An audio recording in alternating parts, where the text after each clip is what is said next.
Mighty Mac Week in Review. My name is Sarah Pasternak. I'm joined here by Dave Molinaro, and this is one of our special pink-themed episodes.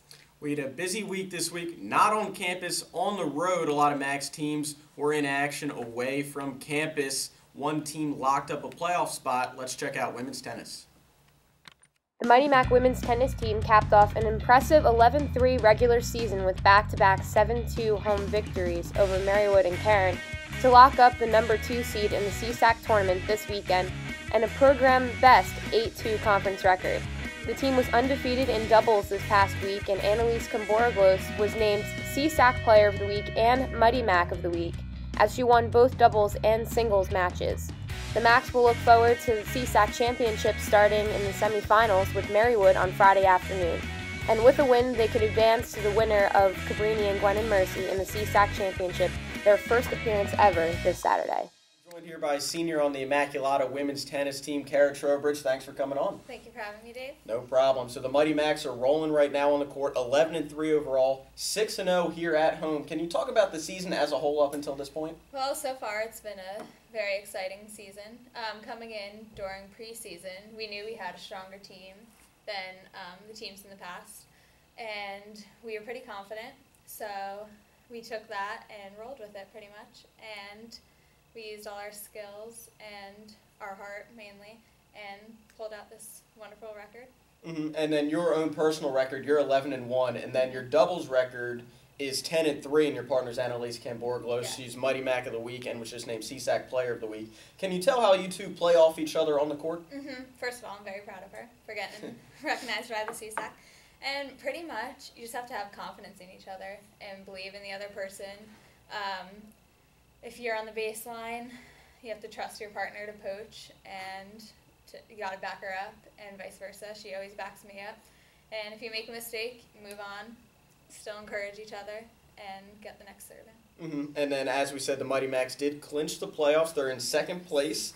They're starting Friday in the semifinals playing Marywood. We beat them earlier this year by a score of 7-2. That was just last week on October 16th. From what you remember of that and what we need to work on, how are you starting to gear up for these playoffs? Well, we swept them in doubles, 3-0. Personally, Annalise and my match was pretty tough. We were down 2-5 or 6-3, or 3-6, sorry. And we won the next straight 6 games. So that was extremely exciting. And we have never swept Marywood, or let alone beat Marywood, since I've been here. So that was a wonderful accomplishment. And we were all just so pumped. And then going into singles, we have a really strong lineup from 1 to 6.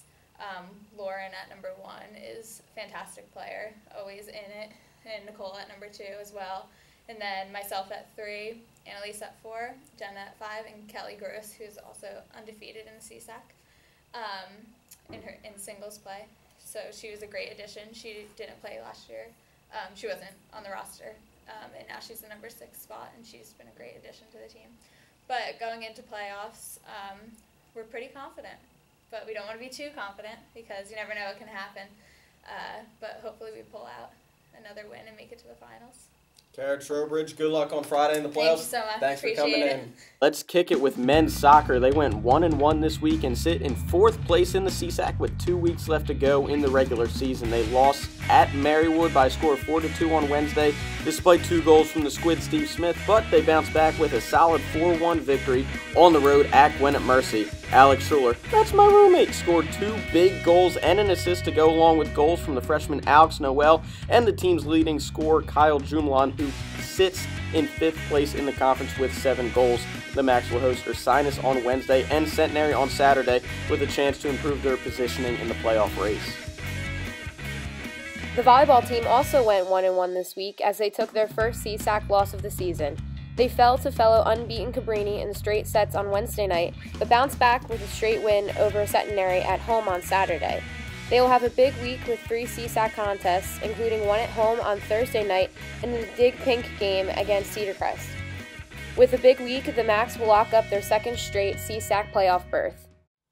Mighty Mac women's soccer earned a 1-1 draw at Centenary last Tuesday. They look to pick up more points against first place Gwen and Mercy last Saturday. Here are the highlights. In the first half, Elizabeth Dudas sends the ball into the middle of the field and Morgan McDonough runs it down and puts the shot on net, but the Gwinnett Mercy keeper makes a great save and they would eventually take the lead in the first half 1-0. Now in the second half, Dudas and McDonough at it again, but this time they cash in as Dudas finds McDonough, who makes a move past the defender, rips this one past the keeper to tie the game up at 1-1. Griffins would quickly counter and get a good opportunity, but the senior goalie for the Macs, Elizabeth McBride, makes this outstanding diving save to keep the game tied at 1. McDonough again was the best offensive force all day for the Macs as she gets the ball and rips a shot from just outside the box, but it sails just wide. The Griffins would eventually score and defeat the Macs by a score of 2-1. IU will play 2 games this week, looking to improve their playoff chances. They play later today versus Summit at 4 o'clock at Draper Wall Stadium, and then on Senior Day, hosting Rosemont on Saturday. Field hockey played just 1 game last week, a non-conference game against Albright, and they fell by a score of 6-0 despite a season-high 22 saves from our own Sarah Pasternak. Then the Macs will go on and host Newman tomorrow for Senior Day, and will head to Cabrini on Saturday afternoon.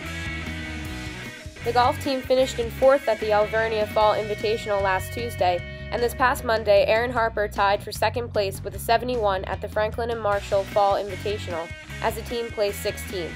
They will wrap up the fall portion of their schedule next Monday at the Rutgers-Camden Fall Invitational. Make sure you come out to Deschanel Field Thursday at 4 for the Immaculata Invitational, the men's and women's cross-country home event. Thank you to everyone who supported Light the Night Walk last Saturday. The Immaculata team had a great showing, and of course, in support of Professor Gallagher and her family.